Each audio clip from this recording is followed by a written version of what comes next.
Bom dia, boa tarde, boa noite, galera do Apenas um Podcast. Esse é um anúncio rápido antes do podcast. Deu algum probleminha no meu áudio, eu só consegui ver na hora de editar e como não vai dar para gravar outro episódio, peço desculpas, mas a gente vai tomar mais atenção para a próxima vez. Então tá, muito obrigado, aproveitem o episódio.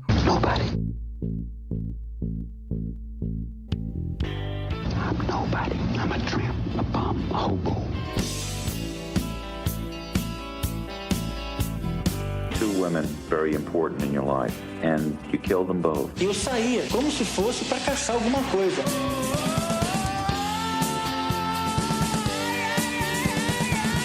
I got this fantasy. I started working out this fantasy online.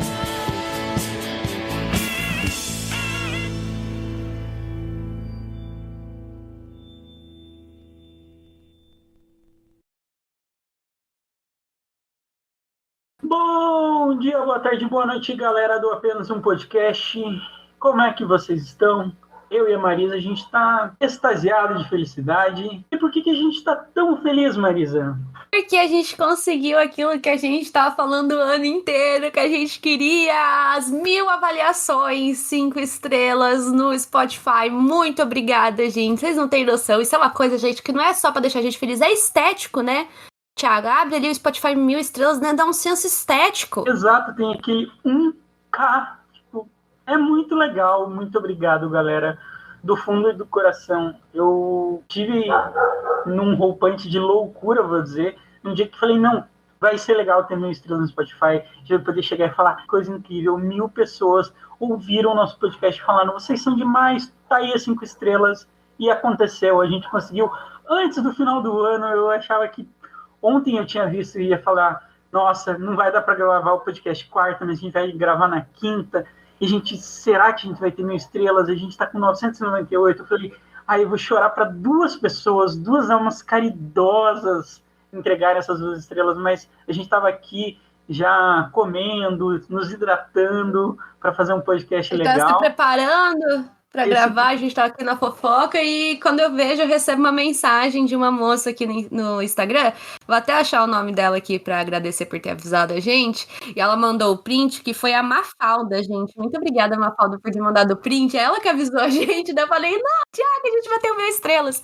então muito obrigada, gente, todo mundo que acompanhou a gente no decorrer desse ano, esse é o penúltimo episódio de 2022, mas queremos já reiterar que a gente quer a parceria de vocês ano que vem, independente de qual agregador que você ouve a gente, muito obrigada por ter acompanhado a gente nesse ano, e bora para o ano que vem também, né, Thiago? Bora para o ano que vem. Podemos já começar a introduzir o episódio de hoje? Sim, e hoje vai ser um episódio um pouco diferente, por quê? Thiago é um reles proletariado que tem que sustentar a sua família, e esse reles proletariado teve um baita de um azar que o amigo dele de trabalho ficou com Covid. E aí eu meio que tive que literalmente fazer tudo pra escola. Eu chegava, muito cedo. Teve dias que eu literalmente cheguei 7 da manhã e saí 8 da noite.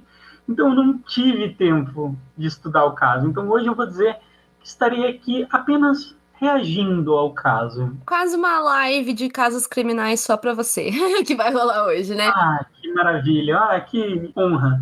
Atenção, esse podcast não é recomendado para pessoas sensíveis, pois pode conter a descrição de violência psicológica, física e sexual. Não diga que você não foi avisado. Continue agora por sua conta e risco.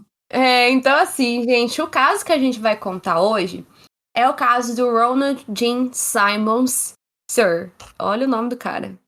Mas enfim, esse caso, ele é bem bizarro, ele também é um caso natalino, a gente tá aí na semana do Natal, o caso da semana que vem também vai ser um caso de Natal. E assim, esse caso é um dos mais pesados que eu já vi envolvendo spree killers, os famosos assassinos relâmpago.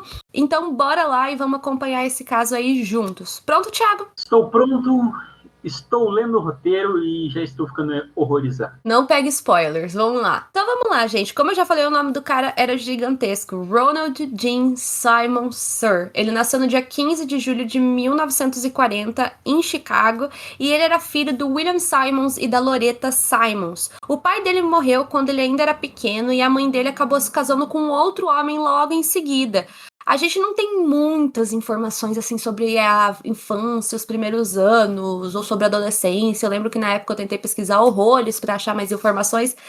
Falhei nessa missão, e no dia 15 de setembro de 1957, o Simons decidiu abandonar os estudos regulares lá na escola, e ele decidiu se unir à Marinha dos Estados Unidos. Então, claro, a gente teve que ter aquele carimbinho no exército clássico. Pra variar, né?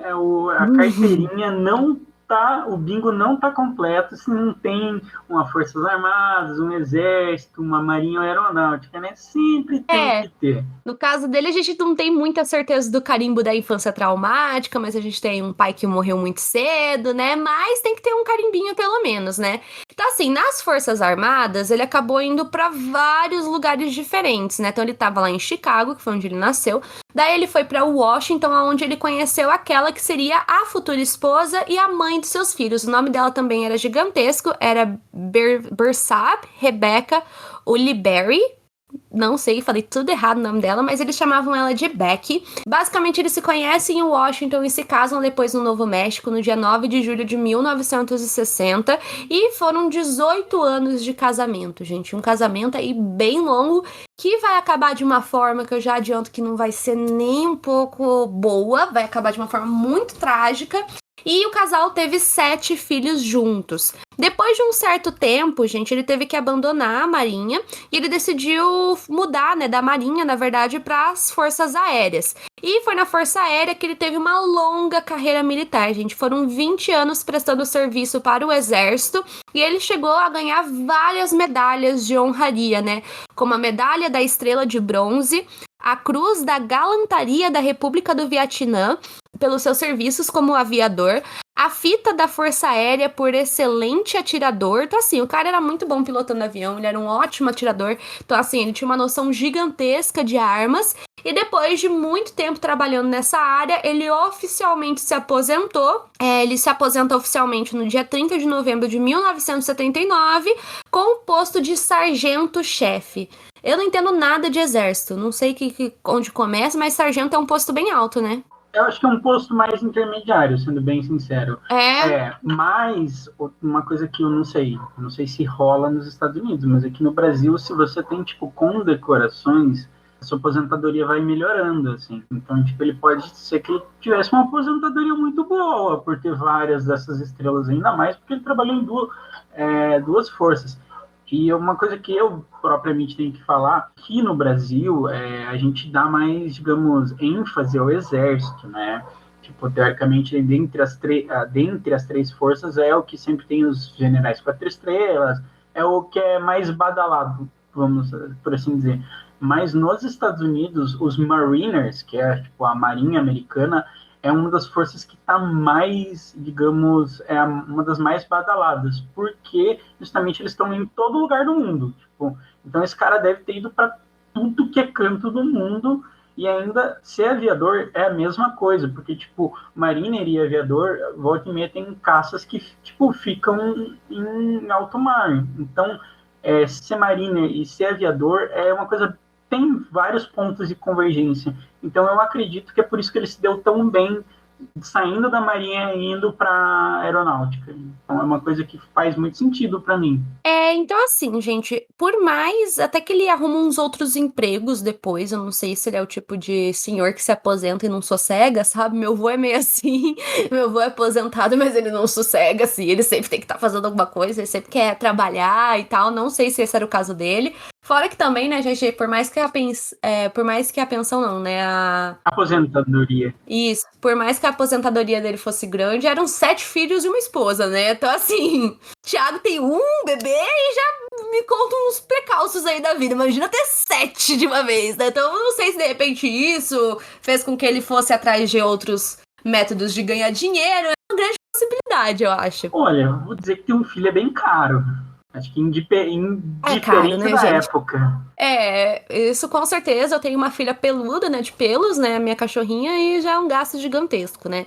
Mas o que acontece? As coisas vão ficando cada vez piores. Depois que ele se aposenta do exército, aí uns 2 anos depois, no dia 3 de abril de 1981, o Simons começou a ser investigado pelo Departamento de Serviços Humanos de Clowncorf, que ficava no Novo México, era a cidade onde a família estava morando no momento, porque basicamente havia alegações contra ele de que ele estava estuprando a própria filha, que se chamava Sheila, ela tinha 17 anos.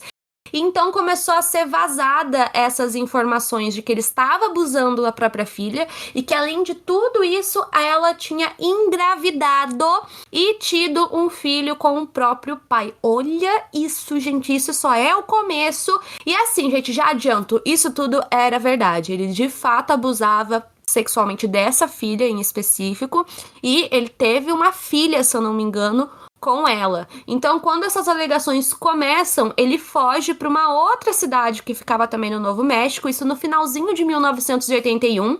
E lá eles começam a fixar residência em um condado e eles compram um terreno, assim, gente, enorme, tipo, era um terreno gigantesco. Era afastado de outras casas, isso é muito importante a gente frisar. E eles construíram 2 casas nesse terreno. Então, assim, Thiago está até em silêncio, né? Não precisa nem essa já é a sua reação. Isso me lembra muito a questão do Unabomber, de, tipo, querer se distanciar, sabe? Sim. O americano tem muito disso, né? Tipo, esses americanos meio bitolados das ideias de, tipo, eu vou largados e pelados. de, tipo, eu vou me distanciar. E também ele se distanciava por uma grande questão legal, né? Tipo, ele não tava só se distanciando. Sim, fugindo, ele tava fugindo. Então assim, gente, as coisas foram ficando cada vez piores e vai ser justamente nessa fase, eu até lembrei, né, que eu tinha comentado, é que eu contei esse caso faz bastante tempo, gente, eu tô lembrando das informações junto aqui que eu tô contando pro Thiago e pra vocês. Eu acho que talvez justamente por conta dessas alegações eles tenham cortado a aposentadoria dele. Talvez. Porque foi justamente depois disso que ele começou a trabalhar em empregos de baixa remuneração, praticamente, né? Ele começou a trabalhar como balconista numa empresa que era Woodline Motor Freight, não sei se é assim que fala, que era uma empresa, se eu não me engano, que estava ligada à madeira, assim, não sei se era para derrubar árvore, alguma coisa assim. E nessa empresa também ele teve um escândalo sexual, onde ele acabou sendo demitido justamente porque ele fazia vários avanços sexuais nas secretárias da empresa, né? Ficava dando em cima, assediando. E nisso ele passou a trabalhar aí sim num mercadinho chamado Sinclair Mini Mart, onde ele ficou mais ou menos 1 ano e meio, até ele mesmo pedir demissão no dia 18 de dezembro de 1987, muito próximo aí do acontecimento que a gente vai relatar a partir de agora. Então, eu acho que talvez tenha sido por isso que ele começou a trabalhar em vários empregos. Provavelmente, desonrar a farda e etc. Acho que é uma coisa muito, muito normal. Tipo assim, não sei no Brasil, né? Mas nos Estados Unidos pega bastante isso, porque você tá literalmente desonrando a corporação, não foi o governo, foi literalmente a corporação X. Então, eu acho que faz bastante sentido. E dá pra ver que ele tem essa questão de abusador sexual, né? Tipo, é muito latente nesse caso. Então assim, a gente já contou, acho que aqui no podcast, vários casos de serial killers que eram do exército e justamente saíram do exército com o que eles falam que com desonra, né, que eles falam, né? Bom, gente, o que acontece, né? A família era muito grande. Alguns filhos nesse momento já eram adultos, tinham a sua própria casa. Outros filhos que eram menores ou netos deles moravam ali junto com eles. Mas como eu disse, eles moravam todos em um terreno que era enorme. Tinha 2 casas nesse terreno, era um terreno um pouco mais afastado. E justamente alguns dias depois dele pedir demissão, o Gene Simons decidiu que ele ia matar toda a família dele. Todo mundo. Ele ia passar e matar todo mundo. E isso foi um pouco antes do Natal de 1987. Continua. Ele deu uma de Hitler, assim, que queria matar todo mundo pra ninguém sofrer as consequências? Cara, hoje ninguém entende assim 100% qual foi a real motivação. Se ele decidiu fazer isso justamente por conta dos escândalos, mas tipo assim, todos já eram muito mais velhos, até a própria filha que ele teve com a filha dele já era tipo assim uma criança grande e tal. Então assim, real motivação ninguém sabe. Mas eu acho que, se eu não me engano, ele chegou a mencionar algumas vezes aquelas coisas clássicas, sabe? De serial killer que odeia a humanidade, odeia as pessoas, lá, umas coisas meio assim. Super contra a humanidade. Tá. Psycho killer, aham. Tá. Mas outra coisa que me deixou chocado, a filha dele continuava morando com ele, tipo, ele literalmente não pegou e deu o pé, tipo, caraca, devia ter um negócio de alienação. Então, ele tinha alguns filhos que moravam com ele, mas a Sheila, que foi a que ele teve a filha, já era casada com outro homem, ela morava em outro lugar, com a filha dela em outro lugar. Só que mesmo assim, vocês vão ver que ela vai vir celebrar o Natal com a família. Que absurdo, meu Deus, desculpa, mas que absurdo. Realmente, é uma coisa assim, devia ter uma alienação, né? Porque depois de tudo isso, ainda querer passar o Natal, né? Eu acho que, tipo assim, devia rolar alguma coisa assim. Mas vamos lá, né? Então, o caso começa um pouquinho antes do dia 24 e 25. Na manhã do dia 22 de dezembro, ele simplesmente acordou. E a primeira pessoa que ele matou, dizem que foi a esposa dele, a Rebecca. Basicamente, ele pegou uma pistola calibre 22 e atirou contra ela na casa deles, né, que nesse momento ficava no Arkansas. E enquanto tudo isso acontecia, o filho mais velho que morava ali na casa, que era o Gene, de 29 anos, viu essa agressão toda acontecendo, porque além dele atirar na esposa, ele chegou um tempo a, como é que eu posso dizer, a bater nela, né? Ele começou batendo nela até ele pegar a arma e atirar. O filho mais velho de lá, né, da casa, percebe toda essa movimentação, tenta defender a própria mãe, e os dois são as duas primeiras pessoas a serem assassinadas. Então, a mãe, a Becky, e o filho mais velho de 29 anos, o Gene. E o que acontece, né? Depois que ele matou os dois, quem estava na casa era a neta dele de 3 anos de idade. Ela se chamava Bárbara e basicamente ele pegou a netinha dele, levou ela para um quarto e estrangulou ela até a morte. Com esses 3 corpos, tanto do filho mais velho, da esposa e da netinha de 3 anos, ele meio que jogou esses 3 corpos dentro de uma fossa. E detalhe, essa fossa tinha sido cavada dias antes pelos próprios filhos, então ele pediu para os filhos cavarem um buraco. Então já mostra bem claro que era um crime totalmente premeditado, né? Ele pede demissão antes, pede para os filhos cavarem um buraco que ele falou que ia ser uma fossa. Ele joga os 3 corpos ali dentro e então ele esperou que os outros filhos chegassem em casa, porque tinha alguns filhos que estavam na escola, né? Nos Estados Unidos, geralmente, nessa época de Natal e Ano Novo, eles não têm férias, né? Eles têm o que eles falam que é o break, né? Que é só um intervalinho, uma semana, né? É, uma pausa menor. Eu acho que a pausa deles mesmo é do verão, né? Porque a gente tem que pensar que é inverno lá nos Estados Unidos. Então, mais tarde, no mesmo dia, o ônibus escolar deixou os filhos mais novos do Gene em casa, que ele, se eu não me engano, era o último dia de aula deles. Aí sim, eles iam entrar nesse break para eles curtirem aquele intervalinho entre o Natal e o Ano Novo em casa. E quando os filhos chegaram em casa, ele disse para os filhos que eles tinham um presente de Natal e que ele queria dar o presente de Natal adiantado para os filhos, né? Então, só que ele falou, né, que os presentes eram surpresa e cada um tinha que ir um de cada vez dentro do quarto para ver qual que era o presente. A primeira que foi chamada para ver o tal do presente foi a Loretta, de 17 anos. Assim que ela entrou no quarto, ele estrangulou ela e afundou a cabeça dela dentro de um barril d'água. E depois disso, os outros 3 filhos, que eram o Ed, a Marianne e a Beck, foram mortos da mesma forma, um por um, indo no quarto e sendo estrangulados e afogados dentro de um barril. Caraca, gente, mas ninguém gritava, tipo assim... Então, isso é uma coisa que toda vez que eu conto esse caso, o pessoal fica, porra, desculpa a palavra que eu usei, foi muito natural.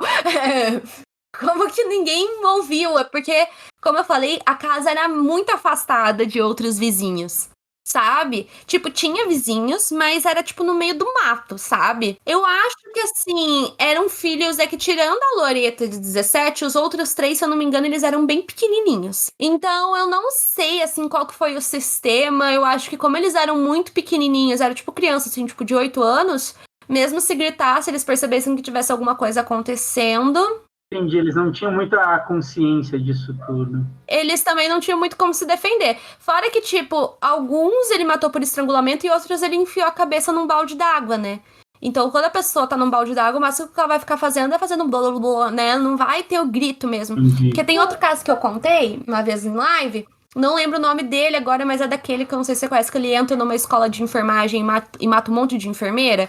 Como que nenhuma delas ouviu? Porque ele sufocava com o travesseiro, né? Então dá uma abafada, né? Então muitas perguntas pra esse caso, né? Outra pergunta, além dessa, né? Por quê, né? Que isso tá acontecendo? 8 pessoas morreram, gente, até esse momento. Um dia só. E a gente tá na metade do caso. E, literalmente, por enquanto, não se viu o porquê. Que sempre é uma parte importante. O que você está achando até agora? Olha, muito sangue e... Caraca, é tipo assim... O cara literalmente era um lixo de ser humano, mas ele conseguiu ser um lixo de ser humano muito rápido. Piorar muito rapidamente. Calma que, como eu disse, a gente agora oficialmente tá na metade do caso. Então, assim... Bom, o que acontece? 4 dias depois, não tinha sido levantada nenhuma suspeita sobre o que estava acontecendo, né? Então, os corpos, alguns já estavam dentro daquele buraco, né? Aquela fossa lá que eu contei antes pra vocês. E assim, nenhuma suspeita. E o que acontece? 4 dias depois, mais ou menos no dia 26, por volta do meio-dia, os outros filhos, junto com as suas esposas e seus respectivos filhos, todos eles iriam para casa do Gene Simons, né, do pai e da mãe, pra fazer a visita de Natal, né, pra ver a família. Eu acho até que, sei lá, né, por mais que a gente pensa muito na filha que era abusada, né, talvez ela quisesse ver os irmãos, quisesse ver a mãe, né, não sabemos exatamente, né, mas todas essas pessoas iriam para casa para fazer a visita de Natal. E o Gene Simons já estava esperando por essas pessoas. Cada um chegou assim aos poucos, sabe? Chegou primeiro uma parte, aí chegou a outra. Acho que isso foi uma coisa que facilitou, infelizmente, nos assassinatos. E o primeiro filho a chegar foi o William Simons. Ele tinha 23 anos, ele chegou junto com a sua esposa, que era Renata May Simons, que tinha 21 anos, e o bebê deles, que tinha 20 meses de idade, que se chamava Fordsey. Então chegou a família com um bebê, e assim que eles chegaram, o William e a Renata foram baleados e o corpo deles foi colocado em cima da mesa de jantar, e ele pegou o próprio casaco que eles estavam usando, junto com algumas roupas de cama, e cobriu o corpo deles. Em seguida, o bebezinho, ele foi morto. Esse bebezinho em questão, eu não consegui achar como que foi a causa da morte, acredito que estrangulamento, e ele pegou o corpo desse bebê, colocou dentro de um porta-malas de um carro, e ele dirigiu esse carro e colocou, pra trás da casa. Ele colocou escondido atrás da casa. Bom, o que acontece? Depois que esse primeiro grupo chega o grupo da Sheila, que era justamente aquela filha que era abusada. A Sheila, na época, tinha 24 anos. Ela chegou junto com o marido dela, que era o Dennis McNulty. Ele tinha 33. A filha, que era a Sylvia, a filha que ela teve com o próprio pai, a filha /neta do Simons, né? Tinha 7 anos na época que ela foi assassinada. E o bebê que ela tinha com o marido dela, o Dennis, né? Que era o Michael, de 21 meses. Mesma coisa. Assim que eles chegaram, né? Eles foram baleados. O corpo deles foi colocado em cima da mesa de jantar e coberto por uma toalha de mesa. E em seguida, o Gene Simons estrangulou a Sylvia, né? De 7 anos. E o Michael, o bebezinho, também foi estrangulado e colocado no porta-malas de um outro carro. E assim, gente, muitos carros. Ele colocou dentro do porta-malas de um outro carro e estacionou em um lugar afastado, justamente acho que para afastar os corpos um dos outros, sei lá, não entendi muito bem essa dinâmica. E o corpo tanto desse bebê, o Michael, quanto do Ford, eles foram enrolados em sacos plásticos. Digamos que é um dos modos operantes muito, sei lá, distinto, tipo, sei lá, pessoas ele fazia uma coisa, não, se bem que é parecido, né, tipo, pessoas eles faziam de um jeito, crianças eles faziam de outro, assim. Bizarro. Eu acho até porque é meio esquisito, mas também ele é considerado um assassino relâmpago, e assassinos relâmpagos, eles não costumam ter um padrão assim tão claro quanto serial killers, né, na hora de matar vítimas e tal. E o que acontece? Vocês devem estar pensando, ai Marisa, pelo amor de Deus, acabou, né? Sinto informar vocês, mas não. Então, após esses assassinatos, a primeira coisa que o Gene Simons fez foi ir até um bar local para beber. E depois disso, ele voltou para casa. E o que acontece, né? Ele foi verificar como é que estavam os corpos e ele permaneceu com os corpos na casa, gente, completamente de boa. Ele ficou assistindo televisão, ele ficou bebendo cerveja. Ele também, inclusive, olha que coisa louca, ele tinha encomendado os presentes de Natal para a família. Provavelmente ele deve ter encomendado até meses, semanas antes desse acontecido, então talvez ele nem tivesse planejado tudo isso ainda. Então ele foi até a loja buscar os presentes que ele encomendou. Aí também, né, há registros que ele foi para um clube privado, né? Vocês sabem o que eu quero dizer com isso, né? Casa de entretenimento adulto. É isso. Então, assim, gente, esse foi o dia 26 que ele cometeu todos esses assassinatos e todos esses corpos ali na casa. No dia 27, mesma coisa. Os corpos continuaram na casa, ele não mexeu nos corpos, não fez absolutamente nada. Ninguém suspeitou de nada até esse momento. Ele continuou dentro da casa, convivendo com os corpos, bebendo e assistindo televisão. E na manhã da segunda-feira do dia 28 de dezembro de 1987, ele decidiu dar prosseguimento à terceira e última parte do plano dele. Então, o que ele fez? Ele pegou um carro, que era o carro que pertencia ao filho dele que ele assassinou, e ele foi até o Walmart comprar uma arma, né? Estados Unidos. Estados Unidos, onde você faz uma conta de banco e ganha uma arma. Exatamente. Então, assim, no Walmart... Você vai no seu Walmart, onde você compra seu pãozinho, você compra uma, sei lá, 9mm. É, a mesma coisa, assim, que agora não tem Walmart mais aqui no Brasil, né? Mas aí no Carrefour, acho que o Carrefour é o mais popular agora, vai lá no Carrefour e pega uma arma, né? Foi isso que ele fez, né? Então ele dirigiu até uma cidade chamada Russellville, aonde ele foi até um escritório de advocacia. Lá ele matou a tiros a recepcionista desse escritório de advocacia, que se chamava Kate Kendrick. E o que acontece? Basicamente ele era apaixonado por essa mulher e ela rejeitou ele, ela simplesmente disse não e...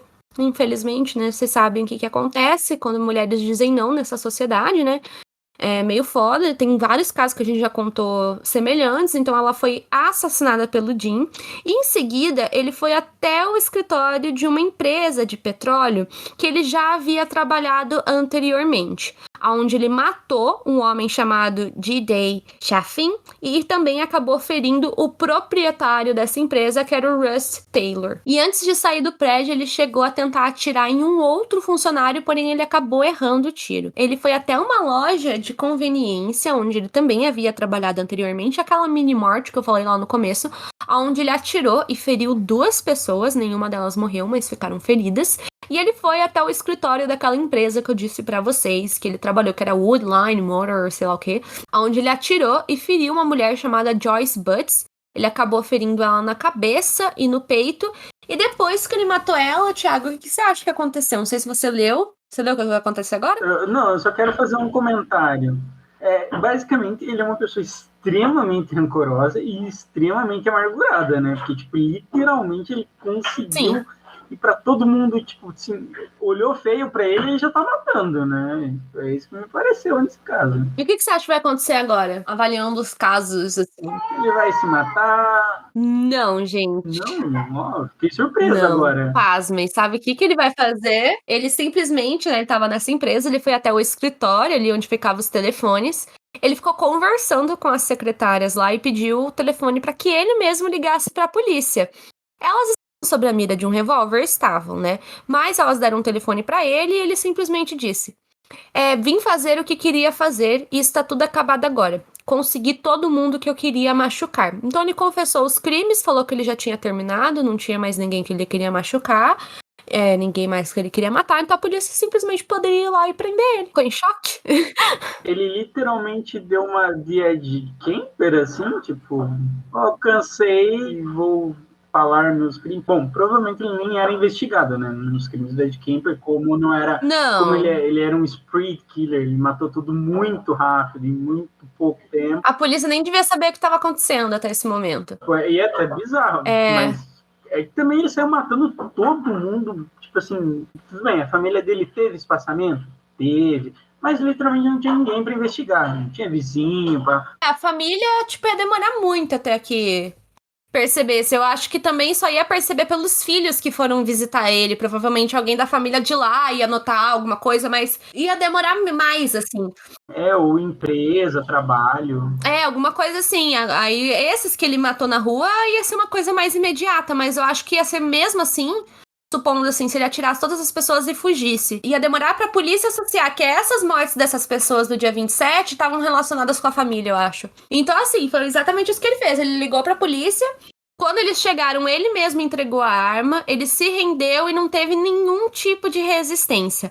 Ao todo, pra quem perdeu as contas, ele matou 16 pessoas, gente, o que é muita gente. E foram 3 dias matando, dia 22, 26 e 27. É muita gente, gente. É um caso muito triste, né? Então, assim, ele foi preso e levado a julgamento. Ele foi condenado à morte. E ele, inclusive, não apelou à pena de morte, né? Tem muitos serial killers aí que tentam apelar, provar insanidade, provar uma coisa. Ele simplesmente concordou. E a frase que ele disse foi: para aqueles que se opõem à pena de morte, em meu caso específico, qualquer coisa que não seja a morte seria uma punição cruel e incomum. Enfim, né? Então, assim, na prisão, né, antes dele ser executado, como vocês sabem, as pessoas que são condenadas à morte, elas ficam um tempinho ali, né, esperando. Foi injeção letal ou cadeira elétrica? Foi injeção letal, no caso dele. Tá, porque cadeira elétrica ele sofreria bem mais. Não, que eu não tô aqui falando pra sofrimento humano, etc. Com certeza. Mas é que, tipo, literalmente eu sei que quando é cadeira elétrica, normalmente eles tentam evitar. Porque cadeira elétrica, gente, eu até fiz um vídeo no TikTok uma vez explicando como é que é e tal. É bem intenso. São 3 descargas elétricas, uma vai ficando cada vez mais forte. Então, assim, tem muito assim, tipo, eu não sei, gente.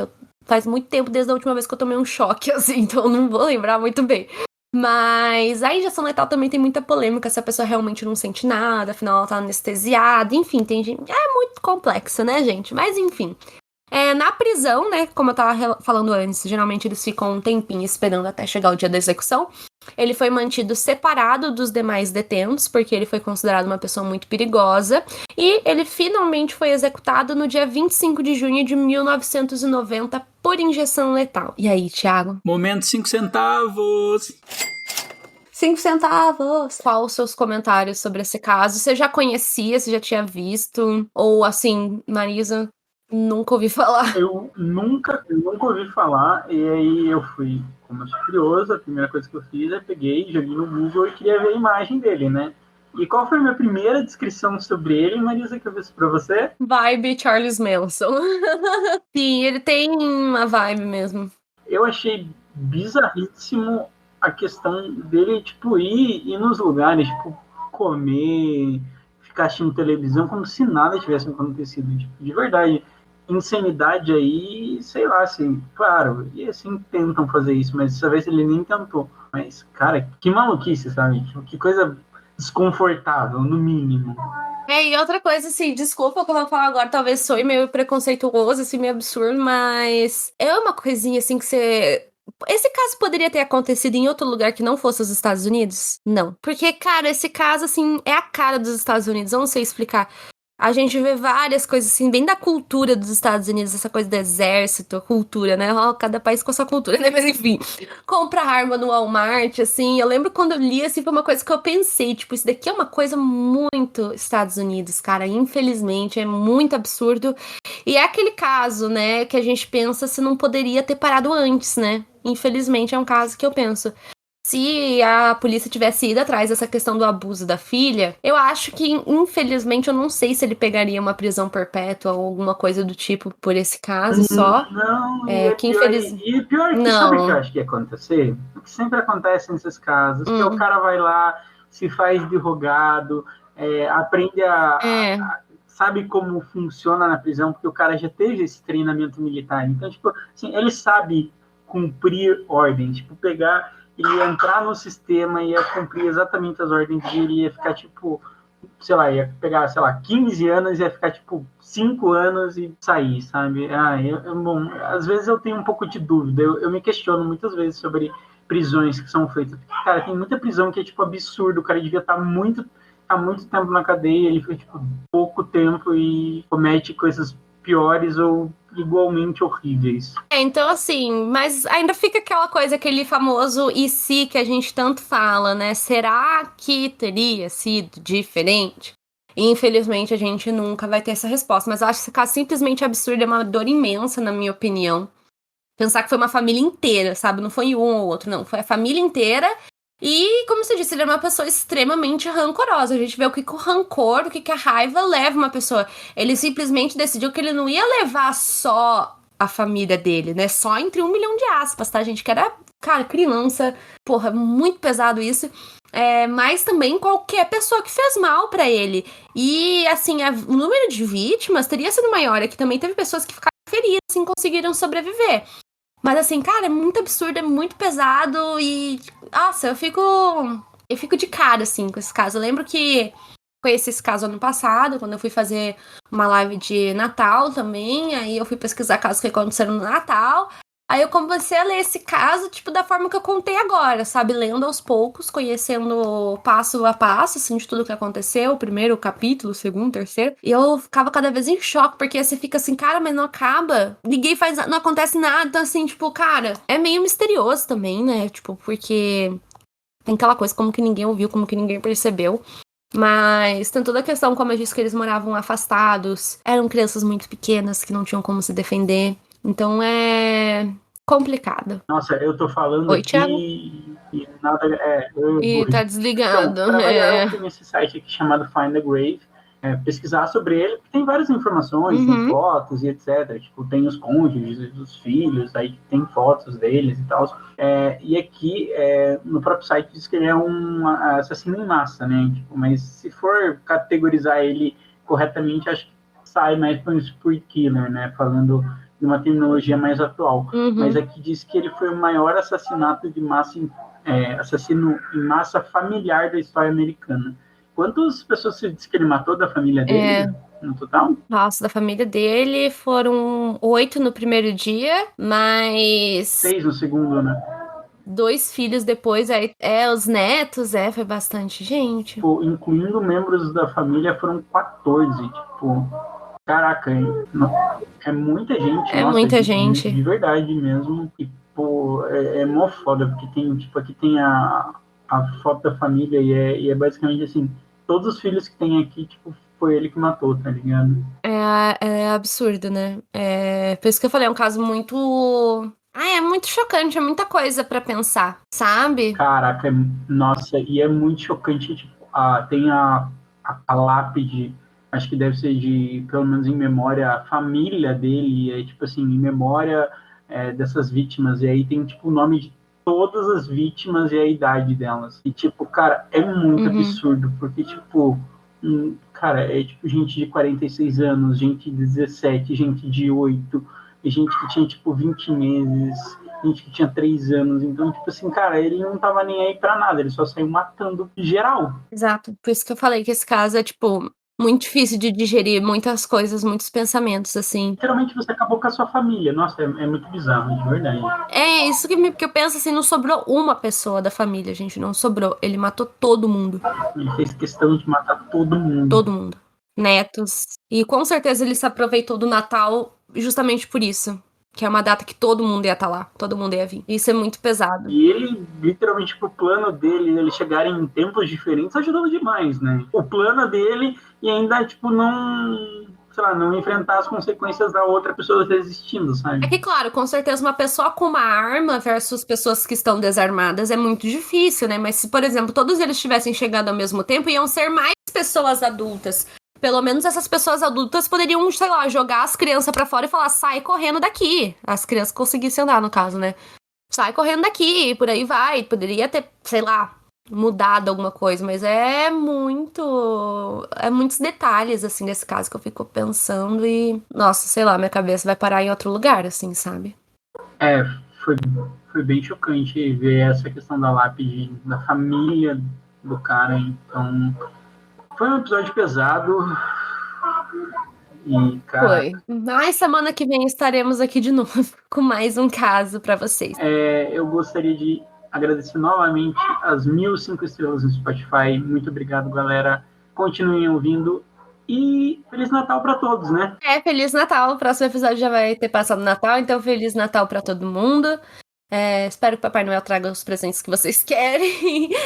Então é isso, pessoal. Muito obrigada pra todo mundo. Obrigada aí. Um beijo e até o próximo episódio. Até o próximo episódio. E não queiram um massacre em família. Muito obrigado. Tchau, tchau.